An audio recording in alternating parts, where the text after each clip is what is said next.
ស្រមោលដិនធ្វើឲ្យខ្ញុំកិនដំណងស្រីម្នាក់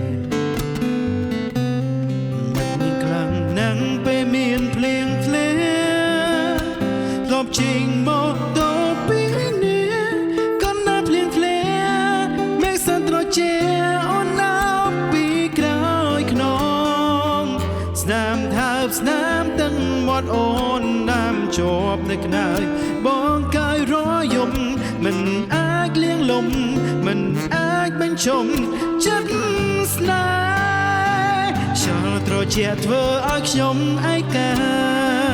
មានអារម្មណ៍ថានឹកសង្ស័យចឹងតើពេលនេះអូនសងតុងដោយដេកខ្លាំង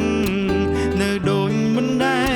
ឬអ្វីនឹងលេខចាអូនធ្លាប់ប្រើចង់ឲ្យអូនបើកប្រើវាជាថ្មីចង់ខកសួរសងតុងស្រីតើអូនសុខសប្បាយទេពេលគ្មានបង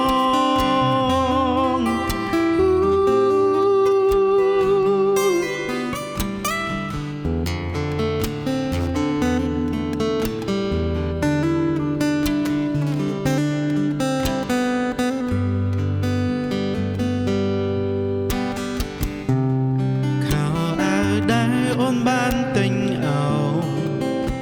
បងនៅពេលវានៅឡើយទូគ្មានត្រានត្រើទួងវាចាំងហើយក៏នៅតែប្រើ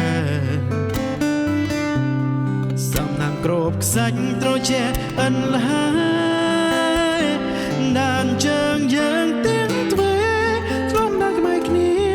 សរសេរឈ្មោះពុំនីនៅលើឆ្នេរខ្សាច់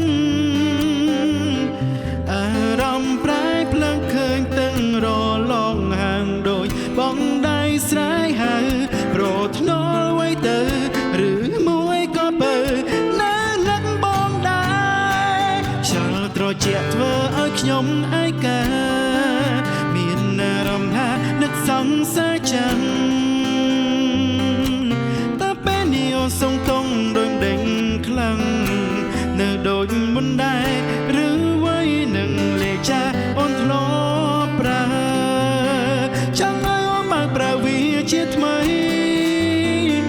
ចង់ខកសួរសងតុងស្រីតើអូនសងសប្បាយទេពេលគ្មានបងអោសកាមៃរូបបងផងសុំតររឿងដែរកូនឡងបងគ្មានបំណងនោះទេ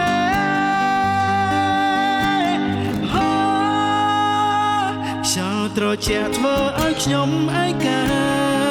មានអារម្មណ៍ថានឹកសង្ស័យចឹងតើពេលនេះអូនសងតុងដោយដេញខ្លាំងនៅដូចមុនដែរឬអ្វីនឹងលេខចាអូនធ្លាប់ប្រើចង់ឲ្យអូនបើកប្រើវាជាថ្មីចង់ខកសួរសង